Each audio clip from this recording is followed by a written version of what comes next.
తెలంగాణ లోపల దోస్తుకు సంబంధించిన admission notification అయితే రిలీజ్ అయిపోయింది. సో మనం ఈరోజు వీడియో లోపల అసలు ఈ దోస్త్ అంటే ఏంది, దోస్త్ లోపల అసలు అప్లికేషన్ ప్రాసెస్ ఎట్లా ఉంటుంది, సీట్ రావాలంటే ఏమేమి స్టెప్స్ ఇన్వాల్వ్ అవుతాయని చెప్పి మాట్లాడుకున్నాం. Before starting that, hey buddies, ఇస్సర్ Jatin, welcome back to analytic tutor. కొత్త వస్తే సబ్స్క్రైబ్ చేసుకో, మీ ఫ్రెండ్స్ అందరికీ షేర్ చేయి. సో ఈ వీడియో అయిపోయిన తర్వాత నేను దోస్తుకు సంబంధించిన షెడ్యూల్ అయితే చేసిన, ఓకేనా. దోస్తుకు సంబంధించిన ఒక నోటిఫికేషన్ రిలీజ్ అయింది, అందులోపల దోస్తుకు సంబంధించిన షెడ్యూల్ అయితే ఉంది, అది ఒకసారి చెక్ చేయరి. సో ఈ వీడియో లోపల మనం ఫస్ట్లీ ఏం మాట్లాడుకుంటామంటే, ఈ దోస్త్ అంటే ఏంది అసలు. మనకు డిగ్రీ లోపల ఎవరైతే జాయిన్ అవుదాం అనుకుంటారో వాళ్ళు, ఓకేనా, డిగ్రీ లోపల జాయిన్ అవుదాం ఎవరైతే అనుకుంటారో వాళ్ళు, సో ఈ అప్లికేషన్ చేసుకొని డిగ్రీ లోపల జాయిన్ కావచ్చు, ఓకేనా. సో ఈ దోస్త్ అనే ఒక పోర్టల్, డిగ్రీ ఆన్లైన్ సర్వీసెస్ అంటాం, ఈ పోర్టల్కి వచ్చి వాళ్ళు అప్లై చేసుకోవచ్చు. సో ఈ దోస్త్కి అలైడ్ అయ్యి ఒక 6 యూనివర్సిటీస్ ఉన్నాయి.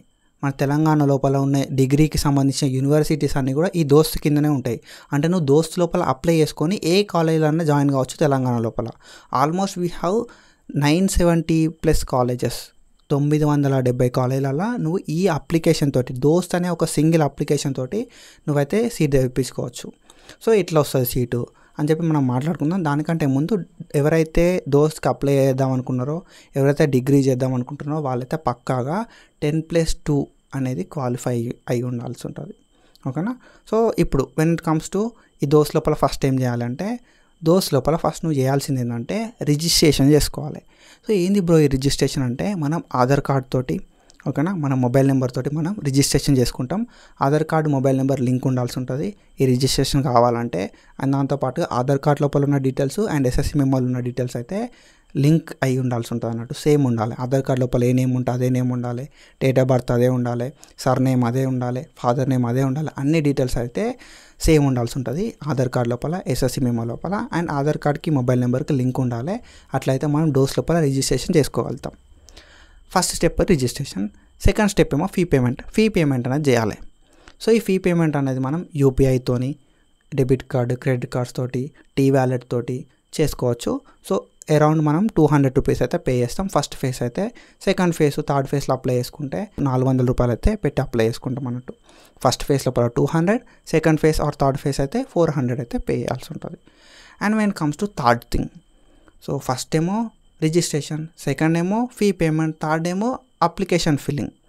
అప్లికేషన్ అనేది నువ్వు ఫిల్ చేయాలి. ఈ అప్లికేషన్ ఫిల్లింగ్ ఏంది బ్రో అని అంటే, మనం ఒక అప్లికేషన్ అయితే ఫిల్ చేయాల్సి ఉంటుంది. ఏంటి అంటే మన డీటెయిల్స్, మన ఫాదర్ డీటెయిల్స్, మన మదర్ డీటెయిల్స్, ఓకేనా.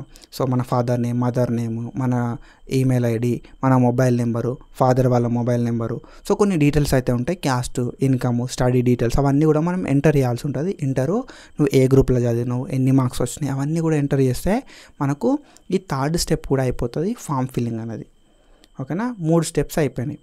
తర్వాత ఫోర్త్ స్టెప్ ఏంటి అంటే మనకి వెబ్ ఆప్షన్స్. వెబ్ ఆప్షన్స్ అంటే ఏంది, మనం రిజిస్ట్రేషన్ చేసుకున్నాం, ఫీ కట్టినాం, తర్వాత ఫామ్ అనేది ఫిల్ చేసినాం, మన డీటెయిల్స్ అన్నీ కూడా ఇచ్చేసినాం. తర్వాత ఏంటంటే వెబ్ ఆప్షన్స్ పెట్టాల్సి ఉంటుంది. సో ఈ వెబ్ ఆప్షన్స్ లోపల మనకు నచ్చిన కాలేజెస్ మనం ఎన్నైనా పెట్టుకోవచ్చు. మనకు వచ్చిన మార్క్స్ని బేస్ చేసుకొని సెలెక్షన్ ప్రాసెస్ అయితే అవుతుంది. సో ఈ మార్క్స్ని బట్టి మనకంటూ ఒక కాలేజీలో వాళ్ళు సీట్ ఇస్తారు, ఓకేనా. సో వెబ్ ఆప్షన్స్ అయితే మనం పెట్టుకుంటాం, ఒక లిస్ట్ చేసుకుంటాం మనకు నచ్చిన కాలేజీలు. ఆ నచ్చిన కాలేజీలను బేస్ చేసుకొని మనం వెబ్ ఆప్షన్స్ పెడతాం. సో దట్ మనకి తర్వాత వెబ్ ఆప్షన్స్ పెట్టుకున్న తర్వాత సీట్ అలాట్మెంట్ అవుతుంది, ఓకేనా. వెబ్ ఆప్షన్స్ పెట్టుకున్న తర్వాత సీట్ అలాట్మెంట్, 5th స్టెప్ ఏంటంటే seat allotment. So after seat allotment మనం ఏం చేయాలి అంటే, సీట్ అలాట్మెంట్ అయిపోయిన తర్వాత అలాట్మెంట్ ఆర్డర్ డౌన్లోడ్ చేసుకోవాలి. అలాట్మెంట్ ఆర్డర్ని డౌన్లోడ్ చేసుకోవాల్సి ఉంటుంది. సో ఇది 6th స్టెప్ అన్నట్టు, అలాట్మెంట్ ఆర్డర్ని డౌన్లోడ్ చేసుకోవడం. And when it comes to 7th step లోపల మనం ఏం చేయాలి అంటే, కాలేజ్కి వెళ్ళి అలాట్మెంట్ ఆర్డర్ డౌన్లోడ్ చేసుకున్న తర్వాత మనకు ఆ అలాట్మెంట్ ఆర్డర్ లోపల, సో అలాట్మెంట్ ఆర్డర్ డౌన్లోడ్ చేసుకోవాలంటే కొంచెం ఫీజు అయితే పే చేయాల్సి ఉంటుంది. అది పే చేస్తే అలాట్మెంట్ ఆర్డర్ డౌన్లోడ్ అవుతుంది. ఈ అలాట్మెంట్ ఆర్డర్ని తీసుకొని మనం కాలేజ్కి వెళ్ళాల్సి ఉంటుంది. నీకు వచ్చిన కాలేజ్ ఓకే అనుకుంటే నువ్వు అలాట్మెంట్ ఆర్డర్ డౌన్లోడ్ చేసుకొని నీకు వచ్చిన కాలేజ్కి వెళ్ళి నీ సర్టిఫికెట్స్ అన్నీ సబ్మిట్ చేయాలి, ఓకేనా. 7th స్టెప్ ఏమవుతుందంటే, నువ్వు కాలేజ్కి వెళ్ళి సర్టిఫికేట్ని సబ్మిట్ చేయడం, రిపోర్టింగ్ అనేది 7th స్టెప్ అవుతుంది. And when comes to 8th step seat allotment, నీకు సీట్ అనేది కన్ఫర్మేషన్ అయిపోతుంది, ఓకేనా.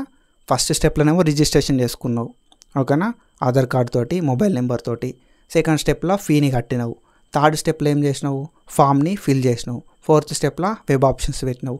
ఫిఫ్త్ స్టెప్లో ఏం చేసినావు, సీట్ వచ్చింది. ఓకేనా. సిక్స్త్ స్టెప్లో ఏమైంది, సీట్ వచ్చిన తర్వాత అలాట్మెంట్ ఆర్డర్ని డౌన్లోడ్ చేసుకున్నావు. ఓకేనా. అలాట్మెంట్ ఆర్డర్ని డౌన్లోడ్ చేసుకోవాలంటే ఫీ అనేది కట్టినావు.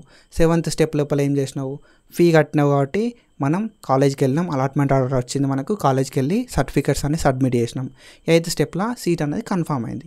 సో ఈ 8 స్టెప్స్ లోపల మనకి సీట్ అలాట్మెంట్ అనేది అవుతుంది అన్నట్టు. ఓకేనా. సో ఇది simple process. I hope you got clarity. So video ఎట్లుందని చెప్పి కామెంట్ చేయి. And that's it for today. నీకు నచ్చిన కాలేజ్ ఏంది అని చెప్పి కూడా కామెంట్ చేయడానికి ట్రై చేయి. సో ఇంకేమన్నా డౌట్స్ ఏమైనా ఉంటే కామెంట్ చేయి. Thank you so much. Signing off.